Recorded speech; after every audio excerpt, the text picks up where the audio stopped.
စုတင်ပါတယ်ဘာဖြစ်ဖြစ်ပေါ့နော်ကျမတို့ social ဗာလဲ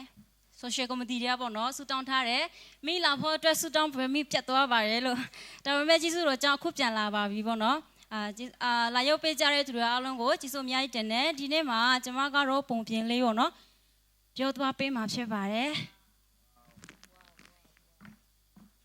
ဆိုတော့ဒီပုံပြင်ထဲမှာပေါ့နော်ကျမက Rosmo ဆိုတဲ့ကောင်မလေးတယောက်ရဲ့အတန်ကိုလုပ်ပြသွားမှာဖြစ်ပါတယ်။ကျန်တဲ့ဟာတွေကတော့ပေါ့နော်ကျမစူးစမ်းပြီးမှလုပ်ပေးထားပါတယ်လို့အားလုံးပဲအခုချိန်မှာကျမပုံပြင်လေးစပါတော့မယ်။ဟိုးရှေကအလွန်ထွက်ကစီကလာတဲ့မြို့သူမြို့မှာ Rosmo ဆိုတဲ့ကောင်မလေးတယောက်ရှိရဲ့သူဟာလှပပြီးချစ်စရာကောင်းတဲ့အရာမှန်သမျှကိုချစ်တတ်တယ်သူမရဲ့ဘာမှမစင်စားတတ်ပဲခမ်းမဆုံးဖြတ်ချက်ချတာနဲ့ဒီနေ့တော့သူ့အမေနဲ့စိတ်ဝတ်ထွက်နေတော့စန်ဒီဆိုင်ရဲ့ပြခါမှာပြထားတဲ့ချစ်စရာကောင်းတဲ့အရာမှန်သမျှကိုငှင်းမောကြည့်ရှုနေတာပေါ့ကွယ် Rosmo အော်အမေရဲ့ဒီမင်းအဲ့ဒီပြည့်စင်လာလေးကိုဝတ်ချလိုက်တာလှတယ်မလားဟုတ်တယ်ဒါရီယာအရန်လားတယ်ဘာပြောတယ်ဒါရီယာလုံးကိုဝေပြီးတမီးကဘာလို့မှလဲအိုးတကနှုတ်မစဉ်းစားလို့ရတာပဲရစမိုရဲ့အမေဟာကောင်းလေးဆက်ပြလိုက်ပြီးဆက်သွားခဲ့တယ်ဒီလိုနဲ့သူတို့နှစ်ယောက်ဖေးကျိုးရောင်စုံအလားဆင်ပြီးခင်းကျင်းရောင်းချနေတဲ့မီလီနာရဲ့ဆိုင်ကိုရောက်သွားခဲ့ကြတယ်ကာလာရောင်စုံအုတ်ထုံးနဲ့လှပတဲ့ပန်းတွေဟာပြင်းပေါင်းနာမှာကြောက်ပါလုပ်နေတာပေါ့ရစမို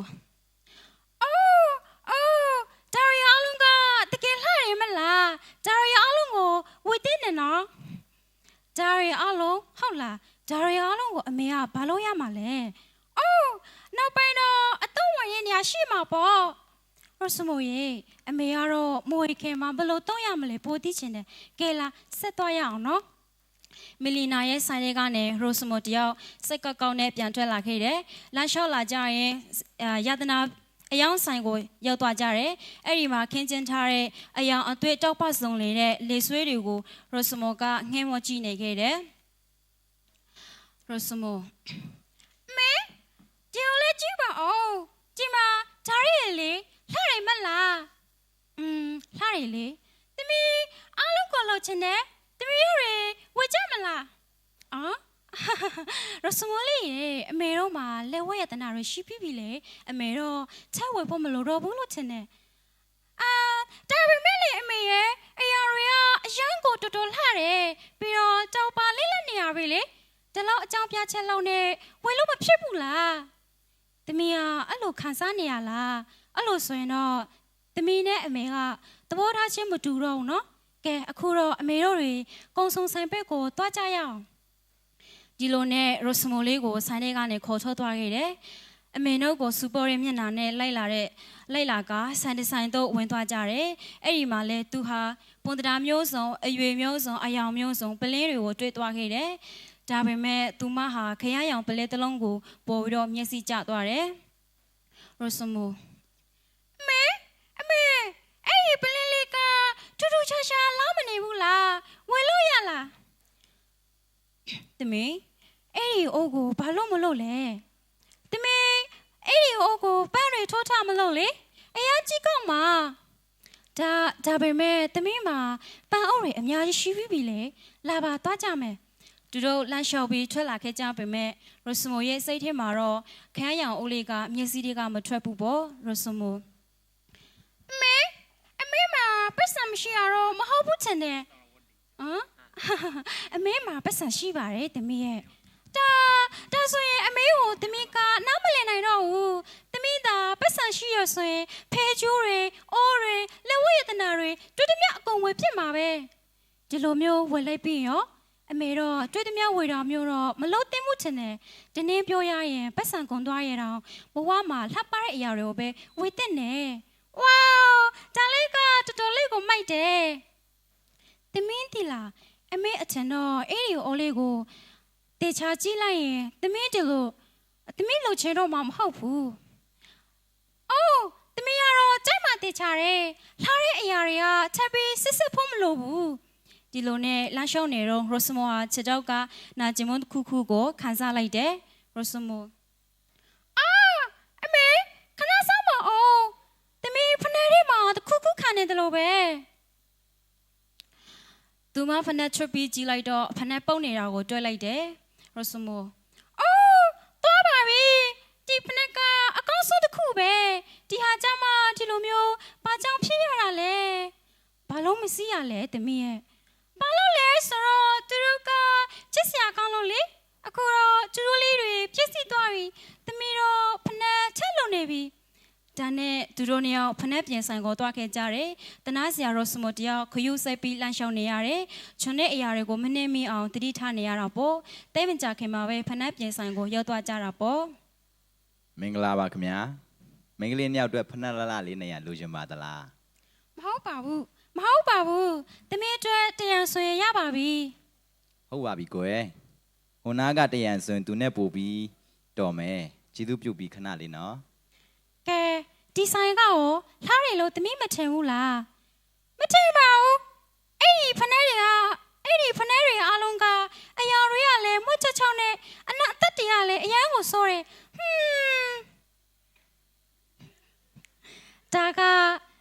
တရဲ့အဆက်ရဲ့အနက်လေတမီးရဲ့အဲ့ဒီဖနက်နဲ့အမေတို့တွေတော်မတော်စီးကြည့်ရအောင်ကြည့်ရတာတမီးစီးတဲ့အရွယ်ပါပဲ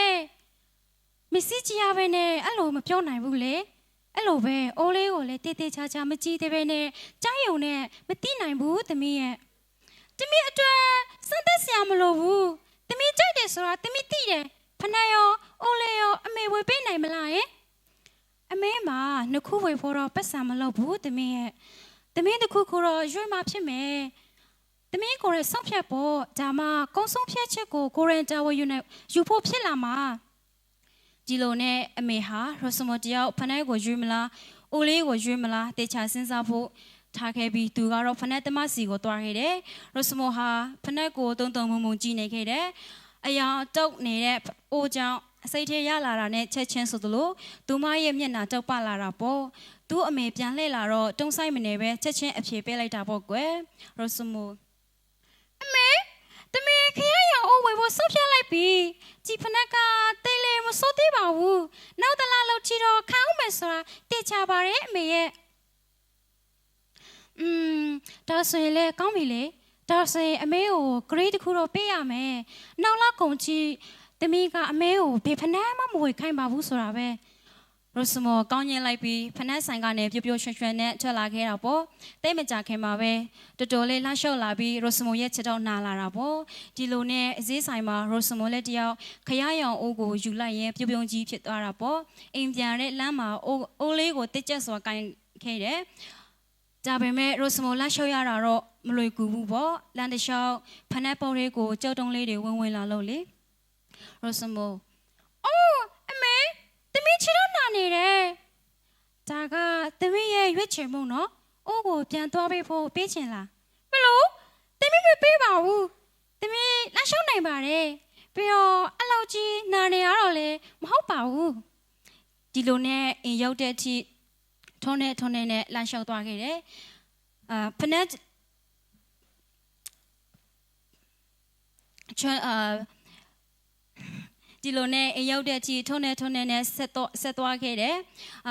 ချွန်းတဲ့အချိန်ဖနက်ချွတ်လိုက်တဲ့အချိန်မှာတော့တော်တော်လေးပြည့်စည်နေတာကိုတွေ့လိုက်ရတယ်ရိုစမိုဒါတော့ငါတော့ဒီအလှပတစ်ခုအတွက်နဲ့တာမဖနက်ပဲပြန်စီရတော့မယ်ရိုစမိုဟာတူဝေလာတဲ့ပန်းလာလေးတချို့ကိုယူပြီးအိုးလေးကိုထိုးဖို့လှုပ်လိုက်တာပေါ့ကွယ်အဲ့ဒီအချိန်မှာအဖုံးကိုဖော်လိုက်တာနဲ့အလုံးကိုဆိုးဝါတဲ့အနမ်းထွက်လာတာပေါ့ရိုစမိုဘာနိုင်လဲတမီးဘာဖြစ်နေရလဲအမေရဲ့ဒီအိုးထဲမှာလေခက်ချွတ်အရေးတချို့တွေရှိနေတယ်တမီးကဖမ်းထိုးထားချင်တာလေဒါဆိုရင်ရေဖြစ်လိုက်ပေါ့တမီးရဲ့အထက်ကအရေးတွေကိုတော့တွန်လိုက်ပေါ့ဒီလိုနဲ့ပကံစီးတဲ့နေရာကိုသွားပြီးအထက်ကအရေးတွေကိုတွန်ပြလိုက်တာပေါ့ကွယ်ရိုစမိုအိုးသွားပါပြီဒါကတကယ်ကိုတာမဖောက်ခွဲအိုးတလုံးပါပဲလားအိုးတကယ်ပါပဲတာမန်ပါပဲအထက်ကခရရောင်အရေးတွေနဲ့အိုးကိုဆွဆောင်မှုရှိစေခဲ့တာပေါ့အခုတော့ရိုစမိုလေးတယောက်တော်တော်လေးကိုစိတ်ကြေကွဲသွားရှာပါတယ်ကွယ်ရိုစမိုအမေတမီးမလုံး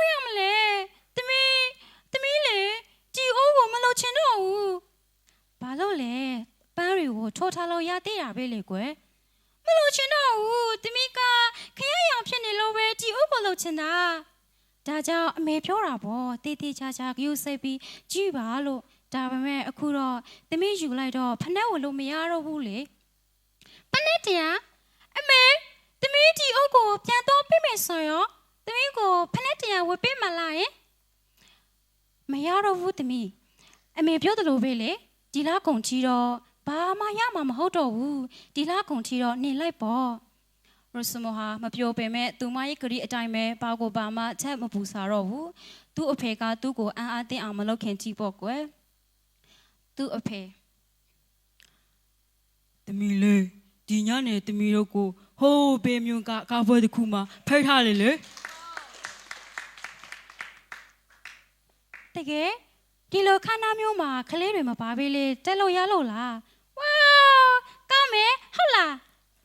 ဒီလိုနဲ့ညနေခင်းရောက်တော့အားလုံးအစင်သင်ဖြစ်နေတဲ့အချိန်ရိုစမိုလည်းတယောက်သူ့ဖနက်ကိုရှာနေတာပေါ့ကွယ်ရိုစမိုအိုးအမလေးဖနက်ကောင်ကငါကြောင့်ပြည့်စည်သွားပြီအဖေမမြင်ခင်ရင်တော့လက်ခိတ်မှာပါဒါပေမဲ့ထွက်ဖို့လုံးနေတော့သူ့အဖေကဒါကိုတွဲသွားတာပေါ့သူ့အဖေရောစမိုရေဘာကြီးစီးရလာလဲအဲ့ဒီဖနက်ကကြီးရကိုစိုးတယ်အခုပဲလှည့်လိုက်တော့သမီးဒါပေမဲ့အဖေရဲ့သမီးမှာအချက်ဖနဲ့မရှိတော့ဘူးဒါပေမဲ့အဲ့ဒီဖနက်ကြီးစီးပြီးတော့ကာပွဲလာတော့မရဘူးလေဒီညတော့အိမ်မှာပဲနေလိုက်ပေါ့သမီးရဲ့တနာစရာရောစမိုဟာသူ့ကိုခေါ်သွားဖို့တောင်းပန်နေရှာတယ်ဒါပေမဲ့သူ့အဖေဟာစိတ်မာတဲ့သူဖြစ်တာကြောင့်နောက်ဆုံးမှာသူ့မပါပဲထွက်သွားတာပေါ့ကွယ်ရောစမိုငါပါရီလောက်ခဲ့မိပါလေငါသာတခြားစဉ်းစားလောက်ကန်တက်တဲ့သူဆိုရင်ရွေးချယ်မှုတွေကိုပို့ပြီးတော့တတိထားမိမှာနောက်တဲ့နေ့ရိုစမိုတယောက်ဝန်နေပြီးလုံးလုံးကြီးစိတ်ပြင်းနေတာပေါ့ကွယ်သူ့အမေရိုစမိုဘာတွေဖြစ်နေရလဲအမေဒီနေ့ကအဲလစ်ဆေးမွေးနေလေတမီသူ့မွေးနေပွေတော့မတတ်နိုင်တော့ဘူးတမီတော်တော်ယူရဲဆုံးဖြတ်ချက်မျိုးချခဲ့မိတာပဲနောက်ဆုံးတော့ကိုအမနဲ့ကိုပါပြီလေသူ့အမေသမီးရဲ့အမားကိုအခုတော့တီးသွားပြီဆိုတော့အမေဝန်တာပါတယ်အခုလိုဝန်ခံရတာကိုကတော်တော်တတိရှိရအလုံးနော်ဒါကြောင့်သမီးကိုဆွတ်ချမယ်ရော့ဒီမှာအမေဖြစ်သူဟာဖုံးထားတဲ့တက်တာဘူးလေးတစ်ခုကိုယူလာခဲ့တာပေါ့အဲ့ဒီအချက်မှာတိတ်လှတဲ့ဖက်နဲ့တရံရှိနေခဲ့တာပေါ့ဒါကသူမအတွက်ပေါ့ရိုစမိုအိုးအမေဖက်နဲ့လေးကတော်တော်လှတာပဲဒါပေမဲ့သမီးပေးထားတဲ့ဂရီကဘယ်လိုဖြစ်သွားပြီလဲအဲ့ဒီဂရီကသမီးကအမေကိုပေးခဲ့ရလေအမေကတော့ဘာဂရီမှမပေးခဲ့ဘူးလေဒီလိုနဲ့ရိုစမိုလေးဟာတင်ကားစာရသွားတာပေါ့ဘေးအရာမဆို